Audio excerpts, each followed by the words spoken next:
감사합니다. 오늘은 가나안 땅에서 일어났던 여호와 하나님의 전쟁, 거룩한 전쟁에 대해서 살펴보고자 합니다. 여호수아 10장, 11장, 12장 다 이 전쟁 이야기입니다. 오늘 짧은 시간에 가나안 7년 전쟁을 우리가 보겠습니다. 요단강을 건너서 가나안 땅에 들어선 이 여호수아 그리고 이스라엘 백성들, 그들이 길갈이라는 곳에 본부를 차려놓고 이제 여리고 성부터 시작해서 아이성 무너뜨렸죠. 물론 하나님께서 하신 일이지만 싸움은 이스라엘 백성들이 하는 것이죠. 그리고 이제 예루살렘을 또 비롯해서 그 예루살렘 왕과 함께 그 연합을 이루었던 다섯 왕, 그 다섯 왕도 차례로 죽이면서 가나안 땅의 전투는 아주 본격적으로 시작이 되었습니다. 근데 이 여호수아가 가나안 중부 지역부터 칩니다. 쳐서 점령을 하게 되지요. 이렇게 해서 가나안 땅의 북부와 남부를 끊어버립니다. 북부와 남부를 그 허리 부분을 잘라버려서 북부와 남부가 연합하지 못하도록, 그래서 먼저 중부 지역부터 전쟁을 하게 되었던 것입니다. 이렇게 여호수아는 믿음도 참 좋은 사람이지만 아주 이 전쟁에 대해서 어릴 적부터 몸에 배어 있는 아주 전략가가 바로 여호수아였습니다. 그는 이 가나안 중부 지역에 다섯 왕을 칠 때 그 참 하루 만에 그 다섯 왕을 다 치기 위해서 그가 하나님 앞에 기도를 하지 않습니까? 태양아 머물러 달라, 지지 말고 거기서 멈추어 달라고 하나님께 그런 기도를 드립니다. 그런데 하나님께서 여호수아의 그 기도를 들어주세요. 그래서 태양이 멈추고 달이 멈춥니다. 그래서 성경에 보면 우리 지난 시간에 보았지 않습니까? 하나님께서 그런 기도를 한 사람, 또 그런 기도를 들어준 일은 전에도 없었고 후에도 없었다, 그렇게 말씀을 하고 있습니다. 그 아무나 그런 기도를 할 수 없는 것이요, 믿음 없이는 그런 기도를 할 수 없습니다. 태양아 멈추어 달라, 달아 멈추어 달라. 여러분 어떻게 그런 기도를 할 수 있겠어요? 네. 이렇게 여호수아는 믿음도 대단했고요, 전쟁에서도 아주 전략가였습니다.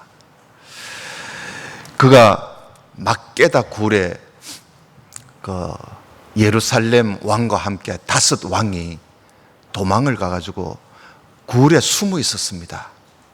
막게다라는 굴에 숨어 있는 그 다섯 왕을 여호수아가 끌어내라 그럽니다. 끌어내서 이스라엘 모든 백성들을 모아놓고 그 백성들 보는 앞에서 군장들에게, 그러니까 군의 그 사령관들이지요, 군 사령관들에게 뭐라고 하느냐 하면 저 다섯 왕들의 목을 발로 밟아라 그럽니다. 다섯 왕들을 엎드려 놓고요, 발로 목을 밟아라 그래요. 왜 그런지 아십니까? 그러니까 여러분 10장 25절을 좀 한번 보십시다. 10장 25절에 여호수아가 군장들 보고 뭐라고 하느냐 하면 두려워 말며 놀라지 말고 마음을 강하게 하고 담대하게 해라. 너희가 더불어 싸우는 모든 대적에게 여호와께서 다 이와 같이 하실 것이다. 이 말을 하는 겁니다. 그러게 가나안 전쟁은 하나님이 하시는 전쟁이라는 겁니다. 하나님이 하시는 전쟁이니까 두려워하고 무서워하고 떨고 그러면 안 된다는 거예요. 마음을 강하게 하고 담대하게 해서 하나님께서 우리의 대적들을 하나님이 다 이렇게 하실 거니까 어떠하든지 두려워하지 마라. 이걸 가르치려고 그렇게 하는 겁니다. 여호수아가. 가나안 땅에 사는 7 족속, 함의 아들 족속입니다. 가나안의 7 족속은 더 이상 하나님의 은혜를 받지 못할 정도로, 하나님의 긍휼을 더 이상 입지 못할 정도로 악할 대로 악한 민족이었습니다. 그래서 하나님께서 가나안 땅에 있는 족속들은 하나도 아낄 필요도 없다는 거예요. 다 죽여라는 거예요. 그들은 우상을 섬기는데요, 얼마나 우상을 그것도 우상을 섬기는데도 얼마나 가증하게 음란하게 우상을 섬기는지 하나님께서 두고 보셨어요. 이제는 더 이상 하나님도 어떻게 하실 수가 없는 거예요. 그래서 가나안 전쟁은 하나님께서 싸우시는 거룩한 전쟁입니다. 그래서 전쟁을 하는 이스라엘 백성들은 그들을 진멸한다는 말은 다 죽이는 건데요, 진멸하는 그 일을 두려워하거나 놀라워해서는 안 됩니다. 마음을 아주 강하게 하고 담대하게 해서 이 하나님의 전쟁을 치러야 했던 것이죠. 그래서 이 가나안 땅의 허리 부분이라고 할 수 있는 이 중부 지역을 먼저 점령을 하고 난 이후에 여호수아와 이스라엘 백성들은 이제 남부 지역을 점령을 합니다. 남부 지역을 향해서 가면서 막게다, 림나, 라기스, 또 에글론, 헤브론, 드빌, 이렇게 남부 지역을 차례로 내려가면서 그걸 점령을 합니다. 이렇게 남부 지역을 치면서 이스라엘 백성들이 하나님께서 하신 말씀대로 합니다. 그 땅의 성읍과 그 땅에 사는 사람들을 하나도 남기지 않고요, 하나도 남기지 않고 다 죽여버립니다. 이거는 하나님이 명령한 내용입니다. 한 사람도 남기지 아니했다 하는 그런 말씀이 그들을 쳐서 멸하는 그 성읍을 칠 때마다 그 말씀이 기록되어 있어요. 여러분 10장 28절을 보십시다. 10장 28절에도 보면 막게다를 칠 때 막게다를 칠 때에도 그 28절에 보면 한 사람도 남기지 아니했다, 그런 말씀이 나옵니다. 그리고 또 30절에 림나를 칠 때에도 한 사람도 남기지 아니했다 하는 말씀이 거기에 나오지요. 그리고 또 10장 32절, 33절 라기스를 칠 때에도 또 똑같은 그런 말씀이 나옵니다. 그리고 또 34절에 에글론을 칠 때에도 그 말씀이 나오지요. 그리고 또 37절에 헤브론을 칠 때에도 또 그 말씀이 나옵니다. 하나도 남기지 않고 죽였다는 겁니다. 이 말씀이 성읍을 칠 때마다 이 말씀이 나오는 거예요. 이 말씀 뭘 의미하는 겁니까? 하나님께서 명령하신 대로 했다는 겁니다. 그리고 40절을 한번 보십시다. 오늘 본문 그 성경 봉독할 때 읽어드린 말씀이지요. 40절에 보면 이와 같이 여호수아가 온 땅 곧 산지와 남방과 또 평지와 경사지와 그 모든 왕들을 쳐서 하나도 남기지 아니했다. 결론으로 그렇게 이야기합니다. 그리고 무릇 호흡이 있는 자, 살아있는 자는 다 진멸했다는 겁니다. 이렇게 해서 이스라엘의 하나님 여호와의 명하신 것과 같았더라. 그러죠. 그리고 또 42절에 이스라엘의 하나님 여호와께서 이스라엘을 위하여 싸우신 고로, 하나님이 싸웠다는 겁니다. 싸우신 고로 여호수아가 이 모든 왕과 그 땅을 단번에 취했다. 여기에 싸웠었다. 여호와께서 이스라엘을 위하여 싸웠었다. 이 싸웠었다는 말 히브리 원어로 라함이라 그럽니다. 라함이라는 말은 거룩한 전쟁, 여호와의 전쟁을 말할 때 쓰는 단어입니다. 그 하나님이 싸웠다. 그러니까 거룩한 전쟁이라는 거예요. 여호수아와 이스라엘 백성들이 가나안 중부 이어서 남부를 점령하고, 그 다음에 북부에 있는 이제 지역을 점령할 때 북부 지역에 있는 왕들이 벌벌 떱니다. 곧 쳐들어올 거니까요. 그래서 그 가나안 땅에서 가장 큰 성읍이 하솔이라는 성읍입니다. 그런데 그 하솔이라는 성읍의 그 왕이, 야빈이라는 왕이 주변에 있는 여러 왕들을 모았습니다. 야, 우리가 미리 대비하자.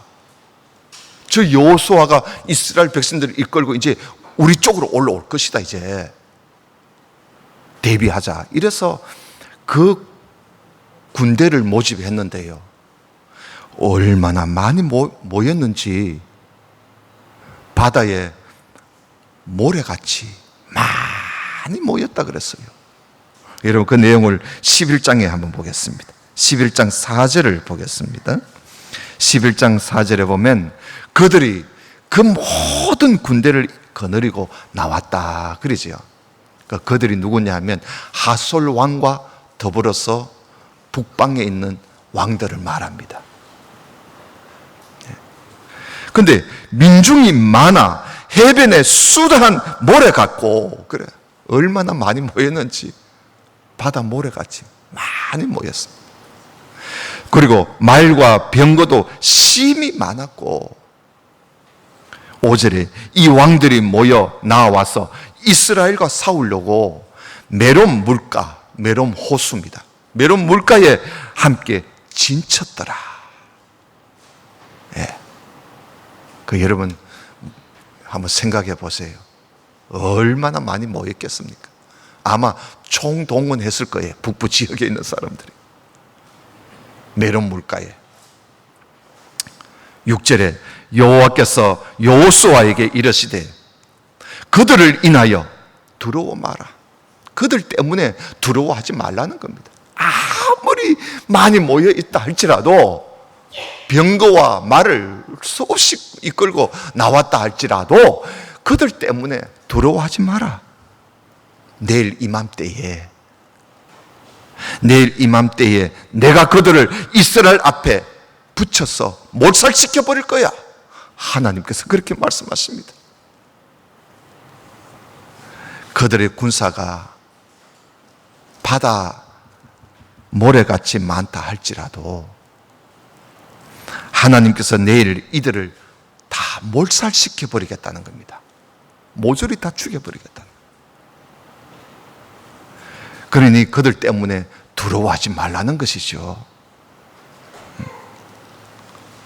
여호수아는 이런 하나님의 말씀을 그대로 믿고 군사를 이끌고요, 그 많은 앞에 군사들 앞에 여호수아가 백성들을 이끌고 갑니다. 메론 물가에 가서 여호수아가 갑자기 습격을 해요. 갑자기 습격을 해서 그들을 아주 크게 무찌릅니다. 성경에 보면 격파했다 그래요. 이때도 이스라엘 백성들이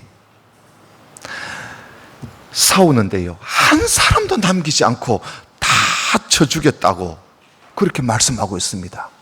여러분, 바다의 모래같이 그렇게 많은 사람들을 다 죽였다는 말 아니겠어요?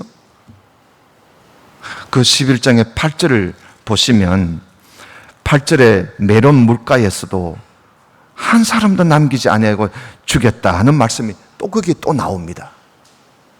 그리고 11절에 하솔에 가서도 한 사람도 호흡이 있는 자는 하나도 남기지 않고 다 죽였다고 나옵니다. 하솔. 그러니까 바다 모래같이 많은 군사도 하나도 남기지 않고 다 죽였다. 참 여호수아가 하나님 말씀한 대로 그렇게 힘써 싸우는 겁니다. 이렇게 여호수아는 이스라엘 백성들을 이끌고 하나님 말씀 따라 그대로 순종한 거죠. 순종. 14절을 좀 보겠습니다. 11장 14절. 이 성읍들의 모든 재물과 가축은 이스라엘 자손들이 가졌다는 겁니다. 탈취하고 그 모든 사람은 칼날로 쳐서 진멸하여 호흡이 있는 자는 하나도 남기지 아니하였으니 여호와께서 그 종 모세에게 명하신 것을 모세는 여호수아에게 명하였고 여호수아는 그대로 행하여 여호와께서 무릇 모세에게 명하신 것을 하나도 행치 아니한 것이 없었더라. 하나님께서 명령하신 거 하나도 남김없이 그대로 순종했다. 그 말씀이지요. 여러분, 여호수아는 참 믿음도 있는 사람이고 용감하고요. 아주 싸움에도 아주 뛰어난 사람이에요. 그러나 또 그는 하나님의 명령을 그대로 행하는 그런 신실한 사람이었습니다. 하나님은 가나안 족속들을요, 이스라엘 손에 붙여주었습니다. 이스라엘 손에 붙여주었다. 여러분, 그 8절에 보면 여호와께서 그들을 이스라엘 손에 붙여주셨다 그랬는데요, 여기 이스라엘 손에 붙여줬다는 말은 손에 쥐어줬다는 말입니다. 그들 손에 쥐어줬다. 그들 손에 쥐어줬기 때문에 이건 그저 싸우기만 하면 되는 겁니다. 싸우기만 하면 되는 거예요. 심지어 하나님께서 이스라엘을 위해서 하나님도 같이 싸워주시겠다는 겁니다. 싸우시겠다는 거예요. 그러니 그래서 열심히 가서 싸우는데 하나님 명령한 대로 순종만 하면 돼요. 그 증거로 하나님께서 그 싸움에도 하나님이 함께 싸우신다는 걸 하나님이 증거로 뭘 보여주었습니까? 우리 이미 앞에서 보았지요.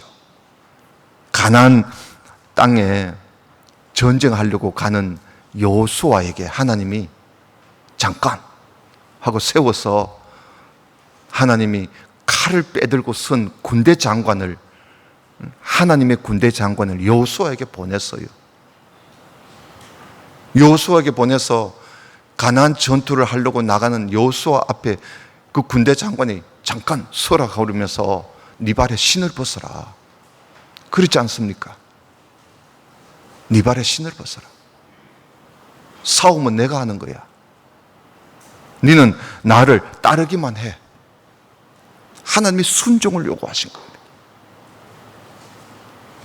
그래서 가나안 전투는요, 하나님만 믿고 그저 하나님 명령에 따라서 순종하고 싸우라는 거예요.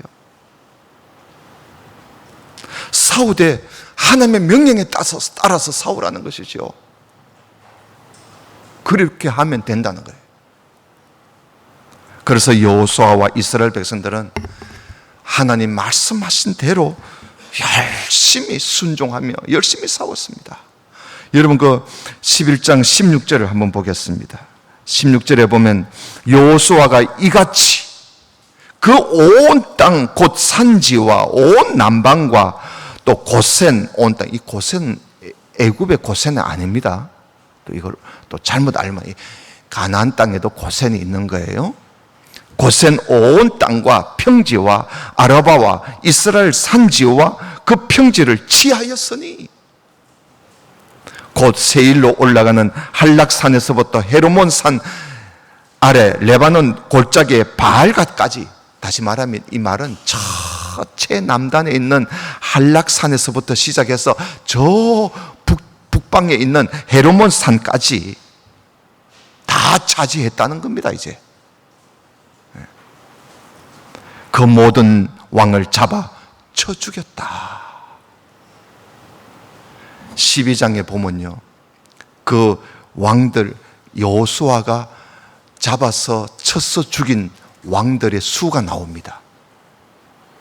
그 수가 12장에 보면 그 왕 이름도 다 나와요. 나오는데 그러면 우리가 그건 여러분들이 각자 읽어보시고, 그 12장 24절 끝에 보면요, 그 왕들이 모두 31명의 왕이라 그랬습니다. 31명의 왕을 다 죽인 겁니다. 네.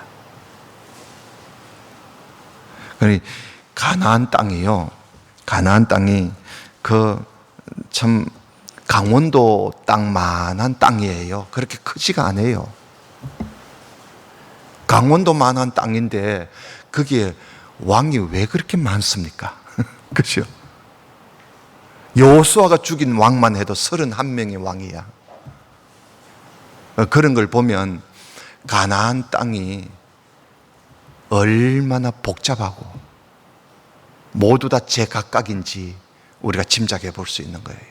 이들이 망할 때는요, 망하기 직전에는 나라가 그저 제각각이었어요. 모두 다가. 그러니 망할 수밖에요. 11장 18절을 한번 봅시다. 또 계속 보겠습니다. 11장 18절에 보면 여호수아가 그 모든 왕과 싸운 지는 여러 날이라 그랬죠. 여러 날. 여러 날이라는 말은 이게 몇 년이냐 기록은 되어 있지 않지만 우리가 짐작해 볼 수는 있어요. 7년 정도 됩니다. 7년. 그러니까 가나안 땅의 전쟁은 약 7년 전쟁이었어요. 이걸 어떻게 아느냐? 갈렙의 나이를 가지고 압니다. 짐작을 하는 거지요. 이 14장 10절에 보면 이 갈렙이 나옵니다. 오늘 오후 시간에 갈렙 이야기를 조금 하겠습니다만은, 갈렙이 이스라엘 백성들하고 애굽에서 나와서 가나안 땅을 탐지하기 위해서 정탐꾼으로 선택을 받습니다.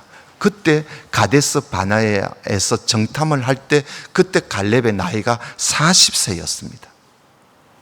40세였는데 그 이후에 38년 광야 생활을 하게 되지요. 그러면 78세가 됩니다. 요단강을 건널 때 이 갈렙의 나이는 78세였습니다. 그런데 이 갈렙이 헤브론 땅을 분배해 달라고 이야기를 하지 않습니까? 가나안 전쟁이 한참 일어나고 있을 때, 그때 갈렙이 자기 말로 내 나이가 85세라고 이야기합니다.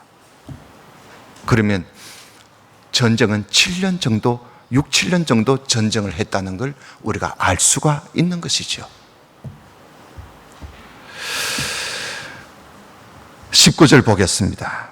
11장 19절에 보면 기브온 거민 히위 사람 외에, 그러니까 기브온 거민들은 살아남았어요. 그죠? 그 속임수로 살아남은 겁니다. 기브온 거민 히위 사람 외에는 이스라엘 자손과 화친한 성읍이 하나도 없고 다 이스라엘 자손에게 쳐서 취한 바 되었으니, 그들의 마음이 강팍하여, 잘 봐야 돼요. 그들의 마음이 강팍했다는 겁니다. 가나안 족속들이 왜 망했는가? 그들의 마음이 강팍해 있었다는 거예요. 강팍하여 이스라엘을 대적하여 싸우러 온 것은 여호와께서 그리하게 하신 것이라. 그러니까 가나안 땅의 전쟁은 하나님이 이 전쟁을 붙였다는 겁니다. 전쟁을 일어나게 하나님이 전쟁을 붙였다는 거예요. 왜냐? 그들로 저주받은 자 되게 해서 하나님이 이미 이들을 저주하신 거야. 저주받은 자 되게 하여 은혜를 입지 못하게 하시고 하나님의 은혜가 떠나가 버렸어요. 이미 가나안 땅의 족속들은 하나님의 은혜도 없고 저주받은 민족이 되어버린 겁니다. 왜? 악을 행했어. 그래서 여호와께서 모세에게 명하신 대로 진멸하려 하심이었더라. 가나안 전쟁에 대한 이야기입니다. 그래서 이 가나안 전쟁은 하나님께서 이스라엘에게 붙여준 전쟁입니다. 그래서 가나안 전쟁을 여호와의 전쟁이라, 더 홀리와 거룩한 전쟁이라 그렇게 말을 하는 것이죠. 가나안 족속들은 저주받은 자들이었습니다. 그들은 우상을 섬기면서 온갖 가증한 일을 행하는, 그런 악을 행하는 족속들이었습니다. 하나님의 은혜를 입지 못할 정도로 악을 행한 족속들이었어요. 그래서 하나님은 그들을 진멸하시려고 이렇게 하신 것이죠. 21절을 보겠습니다. 그때에 여호수아가 가서 산지와 헤브론과 드빌과 아납과 유다 온 산지와 이스라엘 온 산지에서 아낙 사람, 여기 아낙 사람이 또 나옵니다. 아낙 사람을 멸절하고 그가 또 그 성읍들을 진멸하였으므로 이스라엘 자손의 땅 안에는 아낙 사람이 하나도 남음이 없고, 그리고 가사와 가도와 아스돗에만 약간 남았었더라 그럽니다. 여기 아낙 사람들이 누구냐? 아주 키가 큰 거인을 말합니다. 거인. 이들을 이번에 다 죽였습니다. 40년 전에 이스라엘 백성들이 가나안의 가데스 바네아에서 정탐하고 온 사람들 말을 듣고 가나안에 들어가기를 두려워했던 이유가 그 가나안 땅에 이 아낙 자손이 살고 있다는 소리를 듣고 겁을 먹은 겁니다. 그런데 이제 바로 그 아낙 자손까지 그들을 다 쳐서 죽였다는 겁니다. 그런데 이 아낙 사람들 중에요, 더 큰 아낙 사람이 있어요. 그들이 어디에서 사느냐? 헤브론에서 살고 있습니다. 그런데 갈렙이요, 여호수아에게 찾아가서 나에게 그 산지를 달라 그럽니다. 아낙 자손 중에서도 가장 큰 아낙 자손이 살고 있는 그 무시무시한 그 땅에 그 아낙 자손들을 갈렙이 무너뜨리겠다는 겁니다. 용감하지요. 그 이야기는 우리가 오후 시간에 보기로 하고요. 이렇게 해서 이 가나안 전쟁은 7년 만에 전쟁이 끝났습니다. 물론 아직 정복하지 못한 땅도 많이 있어요. 그러나 하나님께서 그 땅을 그들 손에 쥐어줬기 때문에 가서 쫓아내기만 하면 돼요. 쫓아내기만 하면 돼요. 하나님이 그들 손에 다 쥐어줬기 때문에. 여호수아가 전쟁을 하다가 계속 못한 이유가 나이가 많아서 아마 하다가 그만둔 것 같아요. 나머지는 이스라엘 백성들 보고 너희들 가서 싸우기만 하면 돼. 그래서 그 땅을 아예 분배해 줘 버립니다. 여호수아가 이스라엘의 12지파 구별에 따라서 그들에게 그 땅을 다 기업으로, 여호수아가 살아있을 때 그 땅을 기업으로 다 분배해줘요. 그리고는 여호수아가 110세에 하나님께로 갑니다. 이런 이야기가 이제 13장부터 나오는데, 그 땅이 우리 땅이 아니니까요.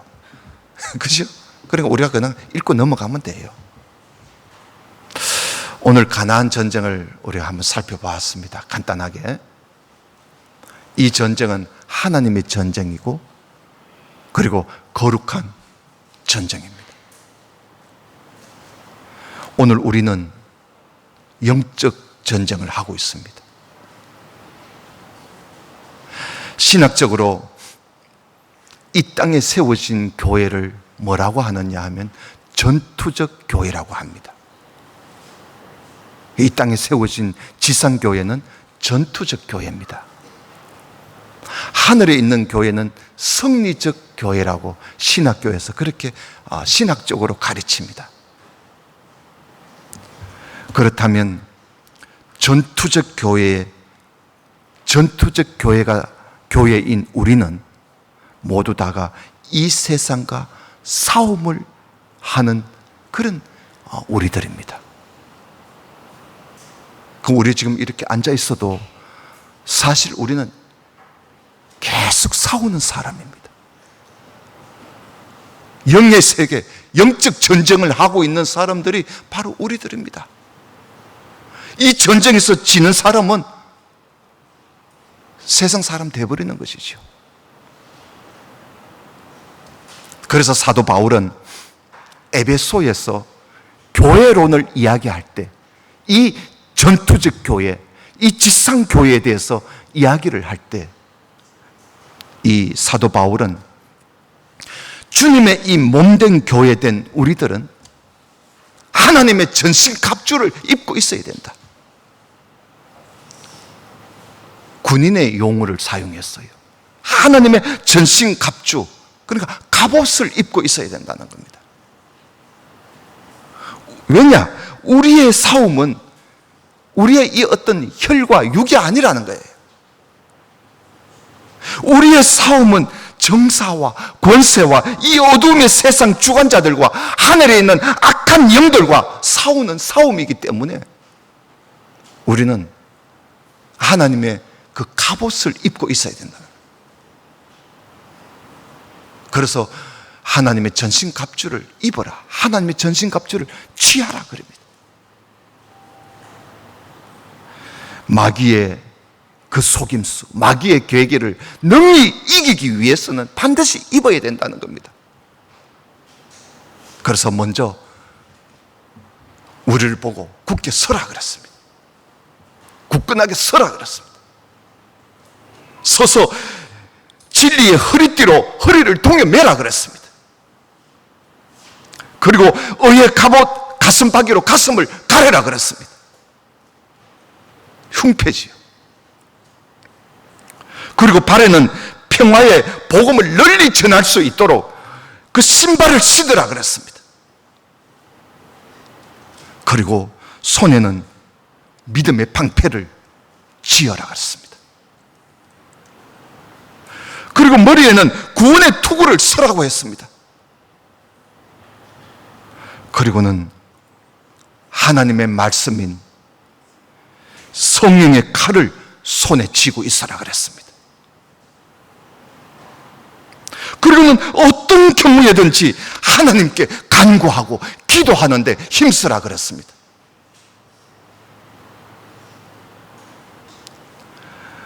여호수아와 이스라엘 백성들이 가나안 전쟁을 하면서 그들의 공격 무기는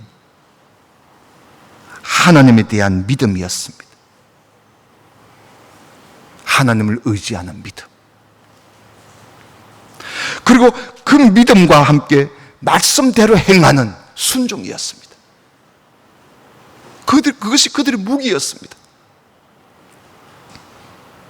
그들에게는 무슨 쓸만한 무기가 없었어요. 싸움은 하나님이 하셨습니다. 이들이 가지고 있었던 것은 오로지 하나님에 대한 믿음과 순종이었습니다. 오늘 우리의 공격 무기는 무엇일까요? 우리는 예수 그리스도를 믿는 사람들은 이미 하나님의 전신갑주를 입고 있습니다. 우리는 진리의 허리띠를 띠고 있습니다. 의의 흉패를 가지고 가슴팍이를 막고 있습니다. 평화의 이 복음을 전하기 위해서 신발을 신고 있습니다. 우리는 손에 믿음의 방패도 들고 있습니다. 구원의 투구도 쓰고 있습니다. 만약에 이런 것이 없다면 그건 예수 그리스도를 믿는 사람이라고 할 수 없습니다. 예수 그리스도를 믿는 사람들은 이 하나님의 전신갑주를 다 걸치고 있습니다. 이것은 나를 보호하기 위한 방어 무기입니다. 이것을 얼마나 철저하게 내가 입고 있느냐에 따라서 내 자신을 보호할 수가 있습니다. 적의 불타는 화살이 나한테 날려와도 내가 이 갑옷만 잘 입고 있으면 얼마든지 우리는 이길 수가 있습니다. 그걸 대비할 수가 있습니다. 중요한 것은 우리에겐 그저 방어만 하고 있을 것이 아닙니다. 공격해야 합니다. 왜냐? 마귀의 계계가 무섭기 때문에. 마귀의 속임수가 무서운 겁니다. 그래서 마귀의 계계를 능히 대적하기 위해서 우리는 공격하는 무기가 있어야 합니다. 그것을 성령의 금, 하나님의 말씀이라고 바울은 이야기합니다. 하나님의 말씀대로 행하는 것이 마귀를 이기는 무기입니다. 여호수아와 이스라엘 백성들이 했듯이 말입니다. 하나님 말씀대로 행하는 겁니다. 그리고 깨어 기도하는 일에 힘써야 합니다. 하나님을 믿고 의지하고 엎드리는 자세, 그게 우리의 공격 무기입니다. 오늘날 교회는 어떻습니까? 이 세상을 대적하는 것이 아니라 오히려 세상에서부터 대적을 당하고 있습니다. 왜 그럴까요? 우리의 하나님의 전신갑주가 이건 너무나 엉망이 되어 있기 때문에 제대로 입고 있지 않는 거예요. 거기다가 공격 무기도 없으니까. 성경 말씀을 우리가 그 말씀 따라 살려면 성경만 들고 다닌다고 되는 게 아닙니다. 성경 말씀을 읽어야 하고 배워야 합니다. 예배 시간에 설교 시간만이라도 놓치지 말고 성경을 배우도록 힘쓰십시오. 주일은 하나님께 예배하는 날이요, 하나님의 말씀을 읽고 듣고 배우는 날입니다. 그게 교회입니다. 그리고 이 말씀 따라 사는 것이 우리의 한 주간의 생활입니다. 그러면 이 시간이 우리에게는 얼마나 소중한지 모릅니다. 주일 예배, 이것은 우리가 세상을 이기기 위해서 무기를 갖추는 시간입니다. 이 기회를 놓친다면 그만큼 우리는 공격 무기가 무뎌져 버리고 싸울 수가 없습니다. 세상이 감당치 못할 사람은 바로 하나님 말씀대로 사는 사람, 그건 세상이 감당을 못해요. 그런 사람은 이길 수가 없습니다, 세상에. 그리고 기도는 우리를 항상 깨어있게 하는 중요한 무기입니다. 기도는 하나님을 의지하게 하는 힘을 얻는 시간이 기도 시간입니다. 하나님을 의지하지 않고 우리 스스로 세상을 이길 수 있다고요? 어림도 없습니다. 이길 수 없습니다. 기도는 하나님으로부터 능력을 얻는 시간입니다. 새벽 기도,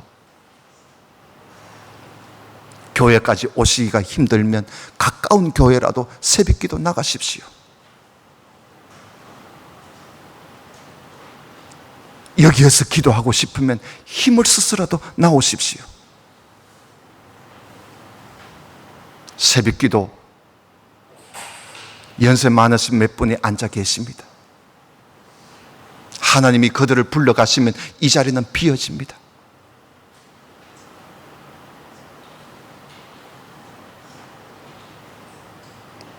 어떻게 하시렵니까? 적어도 교회에 내가 장립을 받았다, 기름 부어 장립을 받았다 하면 그만큼 책임이 큽니다.